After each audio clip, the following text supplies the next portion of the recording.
saaxiib diiri wax kasta way isbedeli karaan adduunka haddii la shaqaysanayo taas ayaan ogaaday tahliilow horta wadada dhinaca naga soo marsii ee maxaad ku keentay hadalkan hal mar ayaad la soo booday niyo waxaan ku keenay mataqaanaa bal magaalada isku filan u fiirso durbabu sida isku bedeshay ay horumarka u gaartay oo cimran tahay soo ma jeed waa runtaa tahliilow aad ayay isu bedeshay dadkana waxay niyadda u dhisantay markii iskuulka loo dhisay magaalada isku filan aad ayaan ugu faraxsanahay aniga xitaa dadka magaalada isku filan rajo aad u weyn ayaa gashay saaxiibow kadib furitaanka iskuulkan waxaan filayaa horumarka inuu sii socon doono uu siduu u bilowdo u yahay waa xaqiiqtaasi si tartiib ayaa loo gaarayaa horumar aad u sarreeya haddii bulshadu ay u wada shaqeeyaan oo ay hal meel ka soo wada jeestaan waa runtaa diiriyow hadda waxaa ii muuqata aniga iyo dadiilo aad u wanaagsan baa ii muuqata iyo in dadku ay fahmeen in deegaanku uu deegaankoodu yahay meheraddii filsan waannu soo gaarnay tahliilow diiriyow warniyow keen kalluunka aan kaa qabtee maantao dhan ayaad udawa og tahay keen aan kaa nasiya saaxiibow wax culays iguma hayo xoogaagan kalluunka ah waaba joognaa meheraddii filsan dhib ma laha waan joognaa goobtii filsan waa tanaaba waayahay saaxiib dhib ma laha diyaar weye waaba joognaaba meeshii abwaanka kanasi ayaan islahaa waa uu daalay waxba ma aha ee na geli gudaha meheradda waaba taas filsan ee aan u tagno filsanay waa ku salaamay waan idinka qaaday tahliil iyo diiriye soo dhowaada oo halkan ii soo fadhiista ii warrama maxaad war haysaan marka hore jawaanka iga qabo hadal ha inoo dambeed haa maxaa ku jira balaan eege ii dhiib maxaa ku jira indhaha ku arkay wax arag filsanay meeshan alla waa kalluunkii maasha allah waad mahadsan tihiin ka warran filsan kalluunka aan kuu keenay maanta alla ilaah waan ku farxay hawl cajiib ah ayaad qabateen lagama sheekayn karo runtii waxaan filayaa in suuqa kalluunku isbeddel ku iman doono filsaney mise ma ah suuqa isbeddel ayaa ku imaanaya laakiin hal arrin ayaan ka walwal qabaa anigu haye bal noo warran walaaley adigaaba war haayee filsaney maxaad ka walowlaysaa marwa haddii aan bilownay in aan kalluunka kuu keenno adiga keligaa weliba waxaa jirta in aan la kulmay qaar ka mid ah hoggaamiyeyaasha barakacayaasha haye maxay kuu sheegeen marka hoggaamiyeyaasha barakacayaashii aad la kulantay waxa ay hoggaamiyeyaashii aan la kulmay ii sheegeen in aanayba cunin hilibka kalluunka oo gebi ahaanba aysan iyagu aqoonba kalluunkan iyo waxaan aan sheegayno qof hadduu yidhaahdo waxaas ma cuno dadka oo dhan ma la qabaan fikirkaasi jawaabtu waa maya shakhsi ayaa sidaas kugu yidhi ma aha macnaha dadka oo dhan inaanay cunin kalluunka taasi waa aragtida laba shakhsi iyo wax lamida oo keliya lamana odhan karo dadka oo dhan waa iyaga oo kale isku mid ma noqon karaan arrintaas ayaa welwel igu abuurtay aniga dabcan walaac badanna waa ay i gelisay waa arrin fudud sidii aan uga tallaabsan lahayn arrintan walaaca kugu abuurtay sida aan aniga qabo haye abwaan diiriye maxaan samaynaa bal fakarkeen aan uga hortegi karno hadalkaas aan maqlay anigu kuma farxine maxay kula tahay waan uga hortegi karnaa hadalkaas filsan waxaad yeelaysaa soo qaad kalluun ceyriin ah ee waxaad nagu caawisaa inaad karisid una diyaari hab cunno fudud si dadku ay u arkaan kalluunkaas diyaarka ah haa waa ra'yi wanaagsan oo iga maqnaa haddii sidaas loo habeeyo dadku way jeclaanayaan waxaan filayaa in lagu soo yaacayo oo la iibsanayo kalluunka markaas oo weliba dadku ay u riyaaqi doonaan la qabsan doonaan oo jeclaysan doonaan oo soo raadin doonaan waa fakar aad u wanaagsan oo weliba waxgal ah abwaandiiriye waxaan u malaynayaa inuu xaalkii loo baahnaa uu keenay filsanay mise maahan waan u riyaaqay hadalka diiriye waana ku dhaqaaqayaa isla galabta hawshan waa inaan sameeyaa si suuqa kalluunku uu noogu wanaagsanaado waa runtaa hawsha waa inaad guda gashaa iminka maxaa dib wax loogu dhigayaa ku dhaqaaq walaaley haa waxa aan samaynayaa kalluunka kadibna inta aan awoodo ayaan iibinayaa intaa kadibna waxa aan geynayaa galabta xerada barakacayaasha si ay u arkaan dadka xerada ku nool dhammaantood oo ay u dhadhamiyaan waan filayaa in ay u riyaaqi doonaane waa wax aad u wanaagsan marka ay arkaan way u riyaaqi doonaan anaa ogba ileen wax kastaba mar ayaa la bartaaye hadday horay u aqoon xitaa hadda ayay baran doonaan qayb ka mid ah kalluunkana waxaan u karinayaa haweenka magaalada isku filan si ay iyaguna u arkaan bal ka warrama aragtidaas waa qorshe wanaagsan oo lagu baran karo cunista kalluunka waa hubaa in lagu guulaysan doono hadda ayaan baxayaa oo aan ku dhaqaaqayaa hawshaas si aan u kala tuuro sug filsaney waxaa jirtaa in roob culus la filayo inuu galabta da'o eeg cirka sida daruurtu u hareeraysay waan u jeedaa cirka laakiin aniga waa la igaga fiican yahay saadaasha roobka iskuma fiicniniyow diiriyow waxaad ogaataa in aan weli la gaarin xilligii guga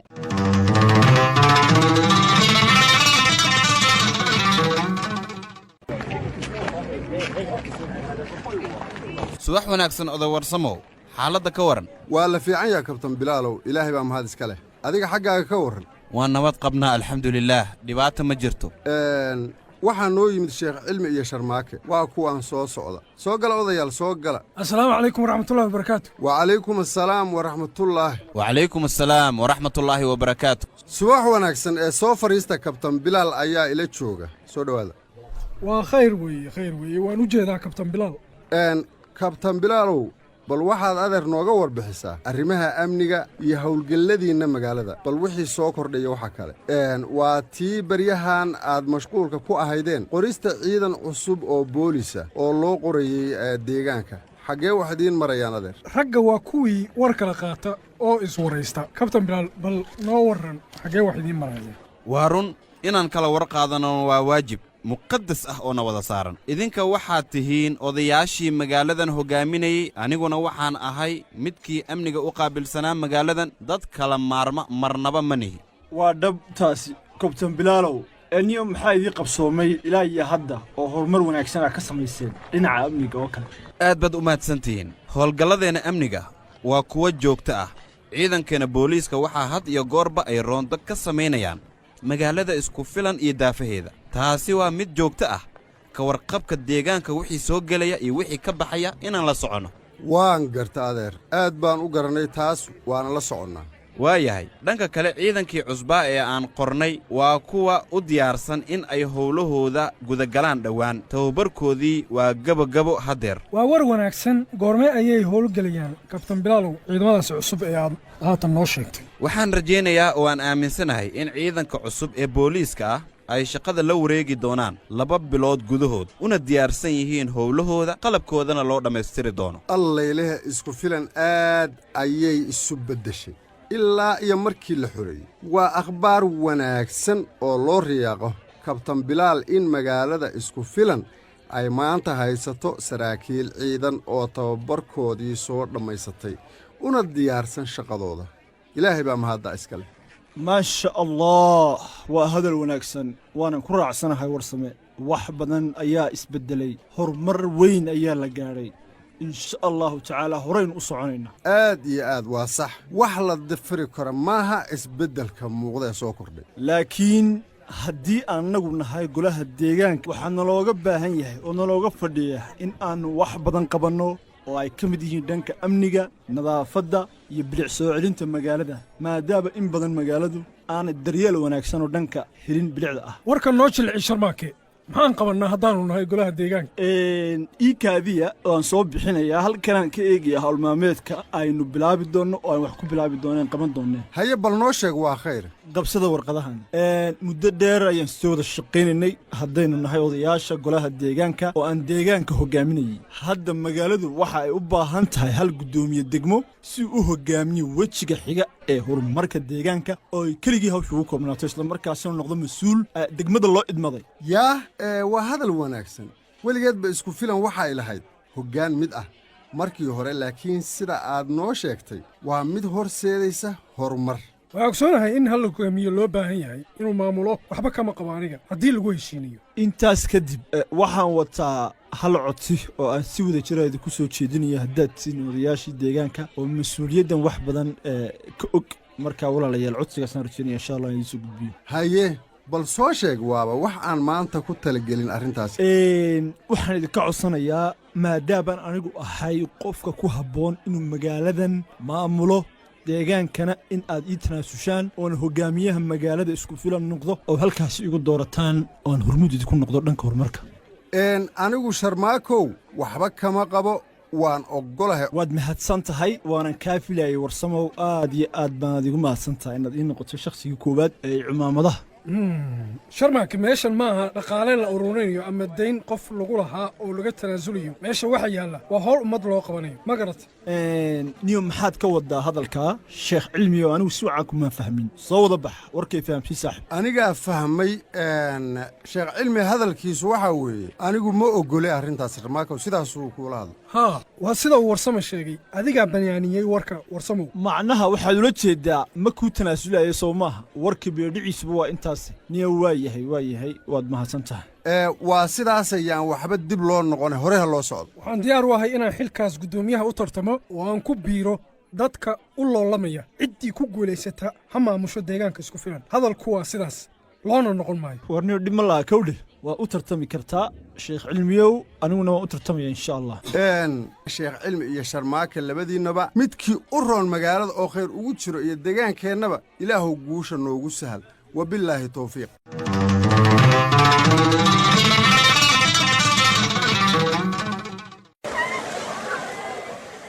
adeer suldaan hiraabtun hiridii ha boogatay adba hiraab kasta hiradaas ha fiirii jirtay saadaqow geegama ha kormeerna haddii ay islahay ha fiiri bala xaaladda guud ee xirada sida eta laakiin haddii waldhibaa jaran dadka xiradaba hanin sheegi lahaya siduuna ka goradaani dadka xirada deggan runtaw maadaama beryaan udur idaawun laka gayliyahay armay hirada halmarku maa fiiridoo isdhahi waa hadal fayluu waaba ha kormeeri jari hiraab kasta laakiin hiraabtan bahawaay hadda intii adan koyniya islahay marseew hadda ani kareeya habaha fiiriyaane iid jawaahirnima ila muroogda adaba ogda maanta makoyna iid jawaahir taas runtaw walibaa soo biyaane kormeer ee nuwad inti duhurlin deerin iyo faday inuuna hakanagana kormeerka haddaba ha korna nuwad israhaane waana may baniin fayleen intiinu marna dhinnig waddada wiin dheegahayta saadagow guuha baaburka sugbal adeer halmar dheegee maybing malee intii oo baawur qayliis ey baabur hirada bugtaale sacdan maha kuweydiimay wal kasta dhii karo halmarkoon sugnayba oo ogaanay weli ay gaariga socod khayr ilaahay ka dheg ma yahay baaburkan yaabay bal usba surmay halmarkoo uslay kuwar sugnayba waa baawur alaabadan wedow siduun argayna adeer suldaan asalaamu calaykum waraxmatullahi barakaatu wacalaykum salaam waraxma magacaygu waa yunis waa gartay haye barasho wanaagsan anigu waan ku garanaya adeer waan gartay adeerow soo dhowow waxaan ka socdaa hay-ad gargaar oo isoo dirtay aad ayaan u fahmay marka dee waxaan idiin wadaa bacyaha biyaha roobka celiya waan gartay bacyaha kani waxaa loogu talagalay aan idiin keennay in biyaha ay celiyaan teendhooyinka ayaa la dul saarayaa si biyaha roobka aanay teendhada u soo gelin gudaha waan fahmay adeer waad mahadsantihiin caawimaaddiinna waxaan idiin sheegayaa haddeer inuu soo dhow yahay xilli roobaadkii oo la filayo mar dhow waxaana loo baahan yahay in si aada looga taxaduro ama loogu diyaargaroobo xilli roobaadkaasi haddii kale waxay dadku u geysan karaan waxyeello dhinaca roobabka waad mahadsan tahay walaalyonis sidii aad noogu saa gaarsiisay teendhooyinka iyo sidaa noogu wargelisay roobka soo socda waan ogaa in roobabka xilligoodii ay dhow yihiin niyad ayaana ku haayay teendhooyinka sidii lagu heli lahaa adiga ayaaba nala soo gaaray yunis waad ku mahadsan tahay gargaarka aad nala soo gaartay idinkaa mudan marka hore adeertani waa hawsheeda waan idin garab taagannahay waan idinka war hayn doonnaa mar kastaba aabay warkaale bacdaan qaadane haye nakeen maxaana la siinayaa nakeen may baniisheenay bacdheey oo roobka biyo reebayeen hay-adoon oo caabiyeen si in roobka biyonas kareemn hala aamuso si tartiib safka u soo gala si aad u qaadataan bacyaha buuqa iyo qaylada naga daaya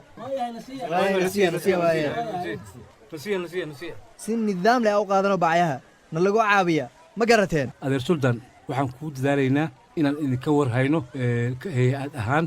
waana waajib na saaran taasi waad mahadsan tihiin waa gargaar si lama filaan ah noogu keenteen taas ayaa wax la siisto aan jirin waa wax jira adeer suldaan annagu waan ogeyn xilli roobaadka iyo dadka barakacyaasha inay u baahan yihiin agabkan si ay waxyeellada biyaha roobka aanay u saamayn aad ayaad ugu mahadsan tihiin mar kale yuunisow gargaarka aad noo fidhiseen waad aragtaa dadka sida ay uga farxeen waayo way u bahnaayeen dhammaantood tan kale adeer suldaan wax dhibaataa kama jiraan dhinaca dhaqaalaha waa diyaar iyadu walwal ma laha ya dhaqaalaha maxay tidhi dhaqaale miyaa tidhi haa adeer suldaan haa waxaan ka wadaa lacagta sidii loo bixinayo dib dambe ayaan ka wada hadli doonnaa iyada dhib ma laha bismil waa maxay lacagta la bixinaya aad sheegaysid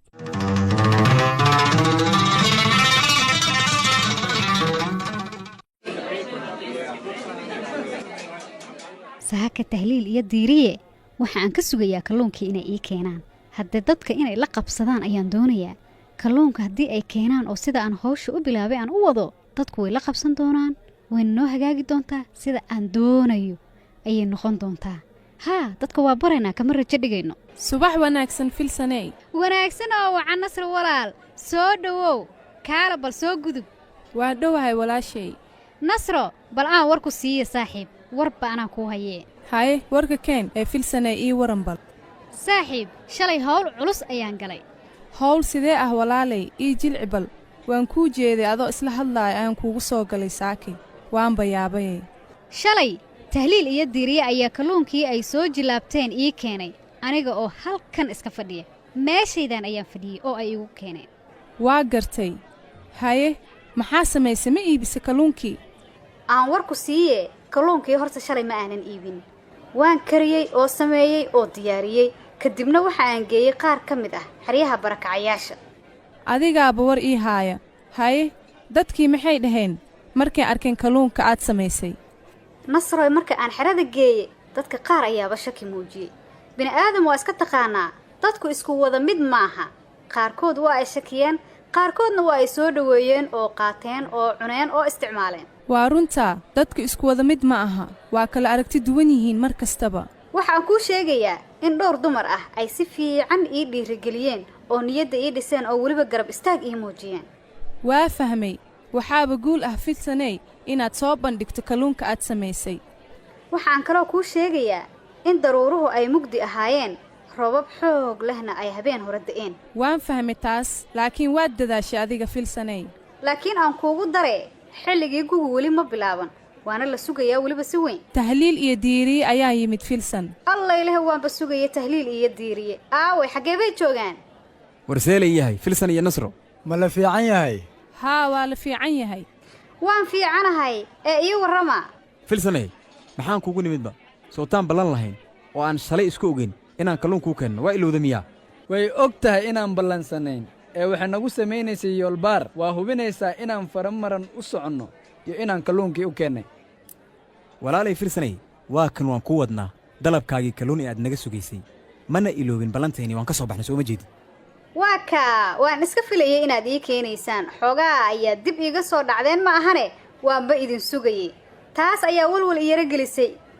dibdhiciinna ayaa wax yar walwal igeliyey runtii shalay goorahan ka hor ayaad ii keenteen kalluunka laakiin hadda haddii aadba keenteen waa khayr laakiin sabab ayaa jirtay aan ula soo daahnay kalluunka maanta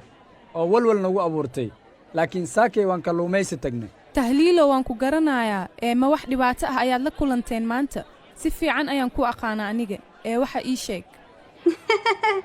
waa sida aad ugu fakarayso ayaanba ka helay ee weydii maxaa ku dhacay raggan tahliilow walle nasro way ku garanaysaa wejigaaga ayay ku sawiran tahay inaad caraysan tahay aniga ayaaba la yaabay sida ay kuu fahamtay nasro maanta webiga agagaarkiis maadan soo marin miyaa nasroy ma soo marin sababtoo ah inaad kalluumaysi aadde waan ogaa awalba adiga daraadda ayaan u soo mari jiray adigana waad maqnayd ee ii waran maxaa jira waxaa jira nasroy in webiga jiinkiisa uu soo butaaci rabo aad ayaan uga ololsanahay arrintaas oo waan ka cabsi qabaa waana ka walaacsanahay markaan runta kuu sheego haa waa run saakay markaan kalluumaysiga aadnay caadi ayuu ahaa laakiin markaan soo laabannay ayaan aragnay inuu soo butaaci rabo webiga waxaa fiican inaad si dhaqsi ah uga warbixisaan haddii ay khatar jirto oo aad odayaasha deegaanka u sheegtaan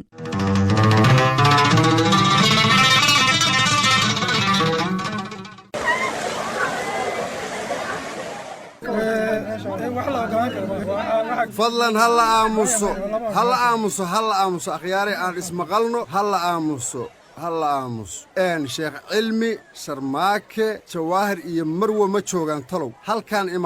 halkaan imaada fadlan dhammaanteen waannu joognaa meel aan dadka ka soo marno ayaannu weynay warsamow waana kan waan joogaa warsamow waan joogaa waa yahay waxaa jira arrin soo korortay baa jirta oo cusub arrintaas waxay ku saabsan tahay webiga deegaanka isku filan oo cabsi weyn laga qabo inuu soo butaaco taasna waxa ay dhibaato u keeni kartaa dadka iyo deegaanka haddaan laga digtoonaan oo aan laga hortegin ma garateen waa garanay aad baan u garanay haye dadkaas soo arkay waxaa ka mid ah wiilkaa diiriye ah oo isagu webiga kala soo jillaabaysanayo oo u kalluumaysi taga meeshaas diiriye haye dadka in walaac lagu abuuro looma baahna marka hore ma jiraan waxa la sheegayo oo ah in webigii isku filan uu soo butaaci rabo webi iyo butaaciisa qofkii yaqaana ayaa garanaya in badan ayaan ka garanayaa webiga dhowr mar oo sidan oo kale ahna waan la soo kulmay ma fahamteen khatar aan jirinna dadka uma sheegayo oo wax aan garanayo aniga aad iyo aad ayaan kuu garannay adeer diirii bal adag waran fikirka iyo waaya aragnimada bal sidee keenla muuquta ha futaacidda webigu aniga haddaan tayda ka hadlo ma hubo laakiin waxaan aaminsanahay in biyaha webiga aan hoos loo dhigi karin oo ay adag tahay taas waan fahannay adeer taas waan fahannay waxa ay u badan tahay oo laga yaabaa in biyaha ay ka fatahaan halka webigu ka qalloocan yahay ama meesha jiirada ah ee webigu uu ka laabmayo waana meelaha aan biyaha ceshan karin meelaha jiirada ah waxaad noo sheegtaa adeer waxaa dhici kara haddii meelaha aad sheegayso ay biyuhu ka soo fatahmaan oday warsame way iska caddahay taasi meelahaas badi halis badan ayaa ka timaadda waana meelaha inta badan webiyadu ay ka soo fatahaan biyaha waayo biyaha xawliga u socdo meelaha qalloocan ayay ka soo boodaan oo ay waddo ka furtaan waa garannay wax kasta ayaa laga filan karaa meelaha aan idiin sheegay in biyuhu ka soo fatahmi karaan waana meelaha ugu khatarta badan waxaa loo baahan yahay in laga feejignaado oo aad looga taxadaro haddii meelahaas carratuur lagu sameeyo ka warran oo ciid badan lagu shubo oo la tuuro oday warsamow ciid lagu shubo ma celin karto xawliga biyaha ay ku socdaan waayo xilli roobaadka biyaha webiga aad ayay u badan yihiin waa gartay waxaan rabaa inaan ku weyddiiyo maxaa sababi kara ayay kula tahay biyaha soo butaacaya oo xilligan ku soo beegmay bal noo warran waan idiin sheegay xilli roobaadka webiga waa buux dhaafaa markaa kadib biyaha waxay raadsadaan meel ay ka fatahmaan oo ay ka soo tallaabaan badi intaannu roobka iman ayay ku habboon tahay carratuurka in loo sii diyaariyo si looga badbaado fatahaadda hadda xal kale miyaanay jirin looga badbaadi karo fatahaadda la sheegay webiga ma garanayo wax xal ah haddeer oo aan sheegi karo fatahaad wax sahlan ma aha xilli kasta ayaana la filan karaa oo wakhti u go'an ma laha wallaahi dhibaato horle waaye fatahaadda biyoowun webiga waa in xallan hela ama dadka lanka diga webiga iyo agaarasho in iyo ka dheeradan maahin halis hoogle iyo kooyas waayahay waxaan ku weyddiiyey adeer maxaa dhici kara diiriyow haddiiba biyuhu soo fatahaan intee in la'eg ayay gaari kartaa khatartaas waxaa laga fili karaa khasaaro baaxad weyn haddiiba ay soo fatahmaan biyaha waayo xawli ayay ku socdaan waxaa dhici karta inay dad iyo duunyaba galaaftaan oo ay dhul baabbi'iyaan badi sida lagu arko fatahaadaha webiyada waxaa ugu daran waxay yihiin haddii ay soo fatahaan waxay dhibaato weyn gaari doontaa xerada barakacayaasha allayleh waa arrin culayskeeda iyo welwalkeeda leh